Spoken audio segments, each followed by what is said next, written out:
Did when he had a good idea for an invention, he would call a press conference to announce it. Then he'd go into his lab and invent it. Make your plans public, and you might be more committed to following through with that. Quality number 4. The fourth quality of a leader is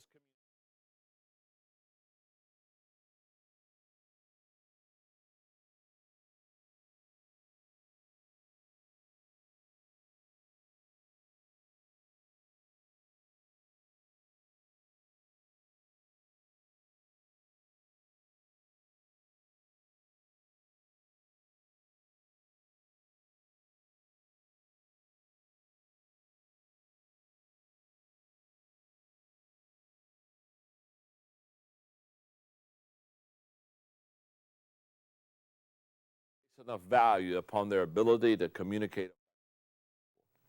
Now, all of my life, I have studied communicators. I've made it a mission to try to be the very best communicator I possibly can be. And to be honest with you, the way that I did that is for many, many years ago. I mean, I'm talking about 30 years ago. I really started studying communication, reading about communicating, and mostly just watching great communicators. One of the things I do anytime I hear anybody teach is I not only try to listen to what they're saying and try to take notes and learn from what they're saying, but more than anything else, I watch them communicate. I keep asking myself, what makes them effective? Why are they such good communicators? And here's what I've discovered. It's for your notes. All great communicators have one thing in common. And by the way, only one thing. They have different styles of communication. They have different ways that they do it. The only thing that all great communicators have in common is this. Are you ready? All great communicators, they connect with people. You say, what do you mean by connecting with people? Have you ever heard two different people sing the same song?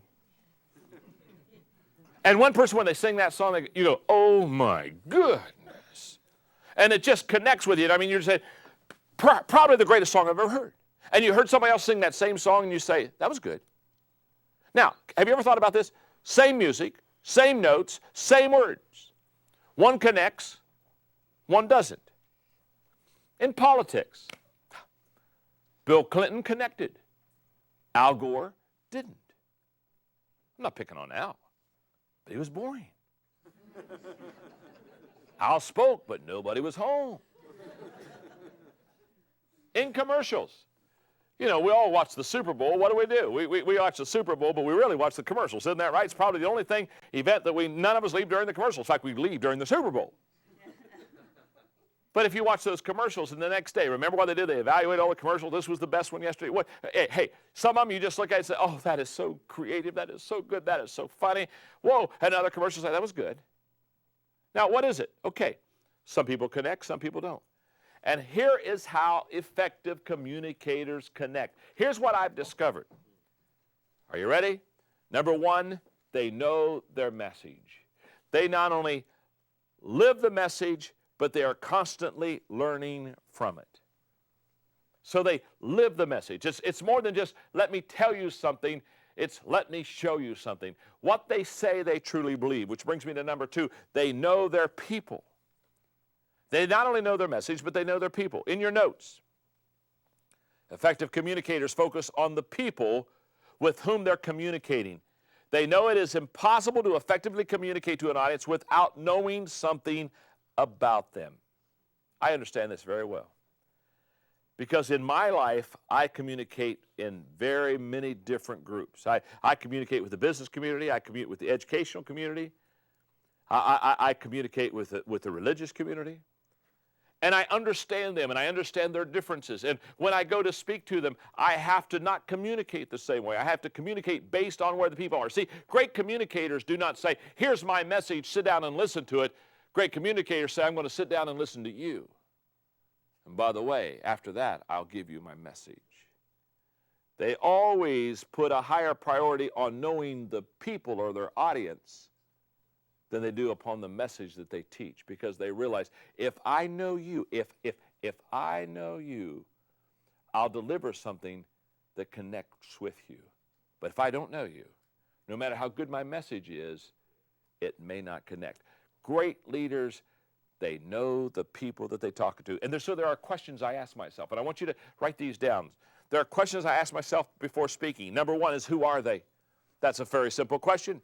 But who am I going to speak to? Who are they? Number two is, what's the purpose? Why am I here? In other words, what do they expect me to do while I'm here? Who are they? What is the purpose? Number three, are they prepared for my message? As I get ready to teach, I've got to ask myself the question, are they ready? Now, this is a timing question. Here's what I learned a long time ago. The right thing said before the time was right didn't turn out good. So it's a timing question. So I ask myself, who are the people I'm going to talk to? What's the purpose? Are they ready? Number four, what do they need to know? What do I need to deliver in this lesson, in this vision casting, in this message? What do I need to say to them that will help them know certain things? And fifthly, what do they need to do? Not only what do they need to know, but what they need to do. And not only do I want to give them head knowledge, but we've got to give them application, because it's in the application that life is changed. So what should I have them do after they hear this and know what they should know? And number six, can I make my message connect? How am I going to make my message connect? What I have discovered is, to make a message stick, you have to have passion. In other words, if you don't feel it, neither does the audience. Hey, you have to have humor. I learned that people change most of the time if they can laugh at themselves first. And you have to tell stories. Many years ago, I learned principles fade, stories stick. So if you want people to understand and remember what you said, you've got to say it with passion, you've got to have some humor injected into it, and you've got to say stories. Now here's what I want you to note. Of these 6 questions I ask about people before I speak, 4 of these questions are about the people. 1 question is about the message, number 2. And 1 question is about the message and the people, number 6. Isn't it interesting? If you really want to connect, almost every question you got to ask is a question that is based on people. And then number 3, you need to feel the message. You know your message, you got to know your people, but then you have to feel the message, because the leader must feel the message before the people. I was speaking to a leader one time, and he was talking to me about the fact that he knew that his people needed to make a change.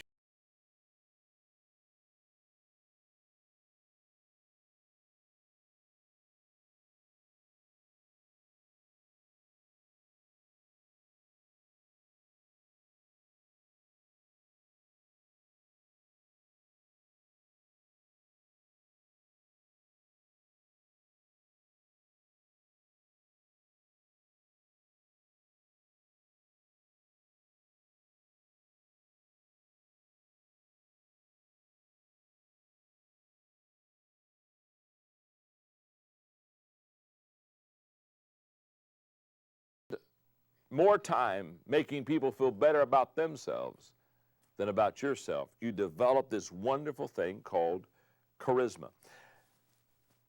Ella Wheeler Wilcox said it so well.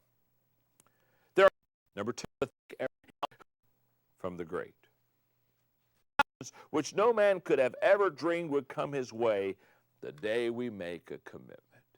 In other words, nothing's going to happen that's going to be good to you until you pass that commitment barrier. So let me give you some commitment comments real quickly. Number 1, commitment starts with the heart. Michael Jordan said, heart is what separates the good from the great. It's all from the heart. Number 2, commitment is tested by action. Arthur Gordon acknowledged, nothing is easier than saying words, and nothing is harder than living them day after day. Isn't that the truth? The easiest stuff we do, oh, the words come out so easy, and then we got to follow them through. I read a cute story the other day. Someone told me about this, and I just want to read it to you, about a newly elected judge who had won office in a special county election. During his acceptance speech, he said, I wish to thank the 424 people who promised to vote for me. I wish to thank the 316 people who said that they were scouts on the field and players. and they had their watches, and they were timing players, and I always try to say, okay, where do I start? I always start them on the subject of character. In your notes, British Field Marshal Montgomery said, leadership is the capacity and the will to rally men and women to a common purpose and the character which inspires confidence. What the British Field Marshal was saying is, it is character that instills confidence in the leader. In other words, people have to be able to buy into, they have to believe in that leader. So let me give you some character comments for the lesson today. Character comment number 1, character does not make you a leader, but it can disqualify you. Let's make sure we understand this. Just because you have character, or just because I have character, doesn't mean we're going to be a good leader. I know wonderful people who have wonderful character, but they're not a good leader. See, it doesn't make you become a leader, but it does disqualify you. If you think of all the situations that we have seen in corporate America, of the ethical fallout and leaders who kind of crash and burn, and you understand that they had great skills as a leader, and they spent years getting to where they really were at the top of that business or the top of that organization, and all of a sudden it's a character issue that literally sets them apart and sabotages them and brings them down. You see, again, character doesn't make you a leader, but it can disqualify you from becoming a leader. Andy Stanley said it so well. Andy said, character doesn't make you a leader, but it does make you a leader worth following.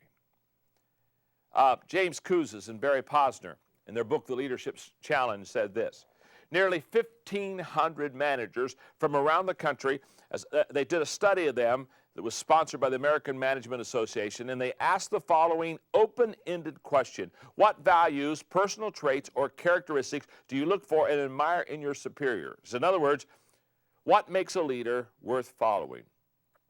More than 225 values, traits, and characteristics were identified. They were then reduced to 15 categories. What these managers said they wanted most from their leaders was integrity. The categories that scored the highest marks were integrity, is truthful, is trustworthy, has character, and has convictions. That's powerful. Basically, it lets you know that character is essential to effective leadership.